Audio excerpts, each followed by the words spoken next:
I have to tell you about what happened to me back in 1959 because I can't let go of it. It's still twisting my mind round and round. That was the year that I entered puberty, but I suppose even before that I had a thing for women's feet. I also especially love watching women crush things. The memory that was seared into my mind was how my friend's mom had crushed a large beetle. This was in San Antonio, Texas, in the summertime, and believe me, the beetles there were huge, they could fly too. My family and I were from back east, and my dad was stationed in San Antonio with the Army, so I had never seen beetles that size. They actually scared me. My friend's mom did the deed right in front of me when I was arriving at my friend's house just as she was coming out the front door. All housewives wore high heels back then. It was the thing to do, and she was no exception, especially since she was dressed to go out. As she said hi and held the door open for me, one of those giant flying beetles landed on the concrete right in front of the two of us and started walking into her house. She just looked down and said, "Oh, let's not let him in."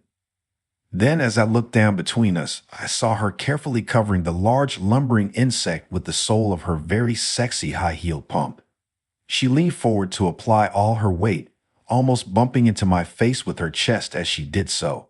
The giant beetle crackled loudly, and I saw rays of colored juice shoot out from under the sole of her shoe.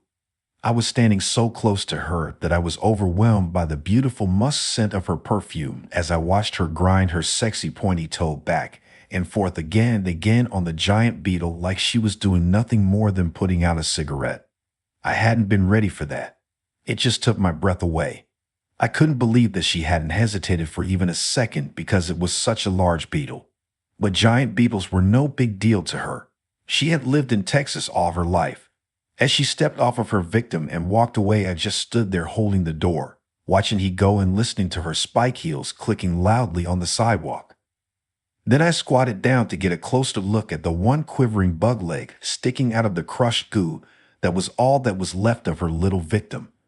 I swallowed hard and entered the house. She had gone on her way without giving another thought to what she had done and probably forgot about it an hour later. But not me.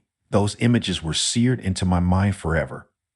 To this day, whenever I smell musk, I immediately recall that moment when I started looking down my friend's mom's long, shapely stocking leg as it twisted back and forth, all the way down to her shiny black spike-heeled pump, watching as it mercilessly ground and ground and ground that helpless creature to death beneath the weight of a full-grown woman.